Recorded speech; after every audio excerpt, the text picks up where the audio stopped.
EO テレビ見てますか?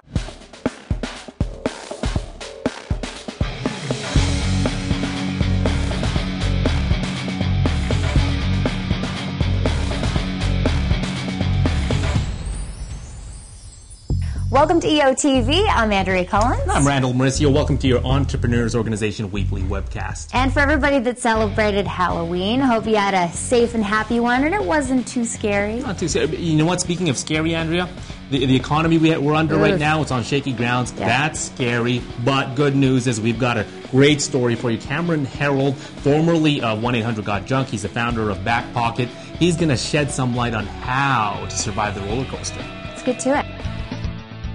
Unpredictability is nothing new for entrepreneurs. These days, the rest of the world is just waking up to the roller coaster we ride every day.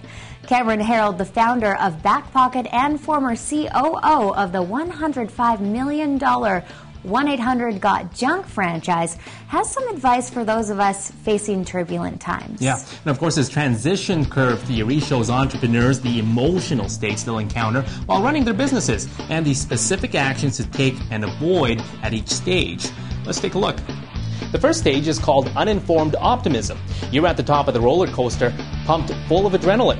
So what should you do with all that energy? Well, channel into anything outward facing. Talk about your company, sell your story, raise money. Who wouldn't swallow your pitch? You want to avoid buying, hiring, planning, or budgeting decisions because it'll be colored by your optimism. You won't plan for something to go wrong, and inevitably something always does. When something does go wrong, you enter the second stage. You know more about your business and the challenges you're up against, and you're feeling nervous or frustrated and maybe a little scared. As more and more challenges arise, you're past scared. You're at crisis of meaning. You're feeling terror, like you're one step away from the abyss. This is a critical stage. You can come off the bottom of the curve and crash and burn, which is stage 4.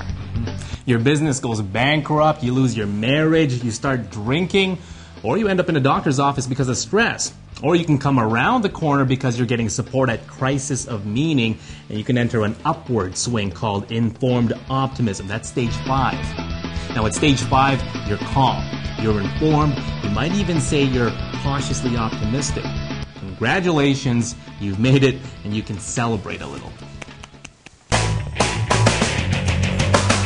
This week's Member Spotlight, Matt Stewart, tells us how he leveraged the EO network when he was in a crisis.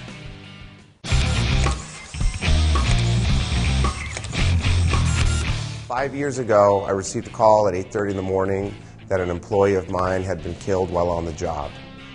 Obviously, I was devastated. It was 8 o'clock. I have a big glass window in my office, and all of a sudden I'm crying at the desk.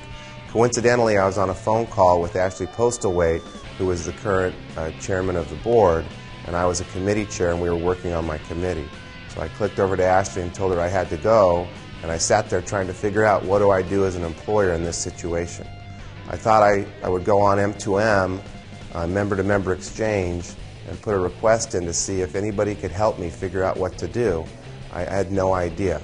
Within a few minutes, I received a response from an employer that had been in a similar situation in the same state in Michigan. He and I got on the phone, and he walked me through what he learned to do in a case like that. Because of his input, we were able to find grief counselors, work with the family, work with our employees. Now 5 years later, we have Brad Hilberg Safety Day in our business. The business is strong, and our employees understand the culture of our business a lot more. We really care about our employees, and we will do everything we can, whether it happens in our business or outside our business, to help them with whatever needs they have. I look back at that experience and many experiences I've had with EO, and I'm so grateful that I had the resource at that point in time. Without it, I would have been lost.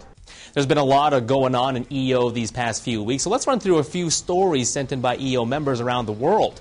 Hurricane Ike hit Houston, Texas in the United States back in September, and in true EO spirit, members from around the country offered their support during the recovery. In particular, the chapter would like to thank New Orleans member Winnie Hart, who set up a blog that let them keep communicating with each other when nothing else worked. And former Buffalo EOer Brett Begley, who sent a crew that supplied 70 generators to keep Houston member Charlie Holder's senior care facilities operational. We all know EO brings entrepreneurs together. Well, how about marriage?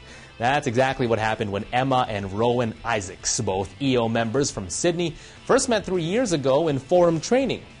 Love, marriage, and now Emma's got a brand new member in the EO family on the way. Rowan and Emma expect the baby to arrive with a business plan in hand, asking us for a loan to start their first business. Congratulations to the both of you.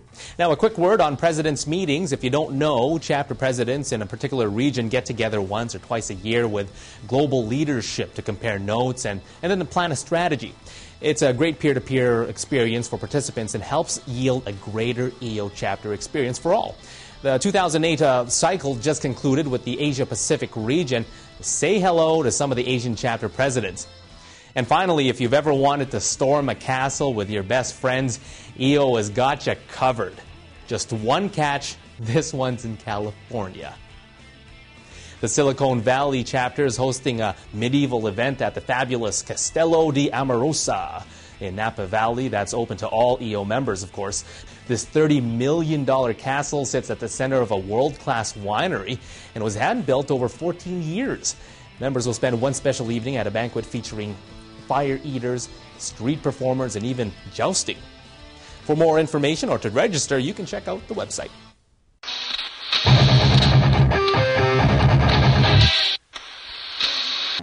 That was another edition of EOtv. Now, you guys have a pretty fun week ahead of you. It's the Singapore University. Make sure you travel safely. And of course, EOtv is going to be there. We're going to bring you all the highlights. You don't want to miss this one, next cast. Don't forget your passport. And your party hat. No, there won't be any of that. Oh, there will be. It's all work. Well, because, you know, all work and no play makes Jack a dull boy. Don't We'll be Jack. see you next week.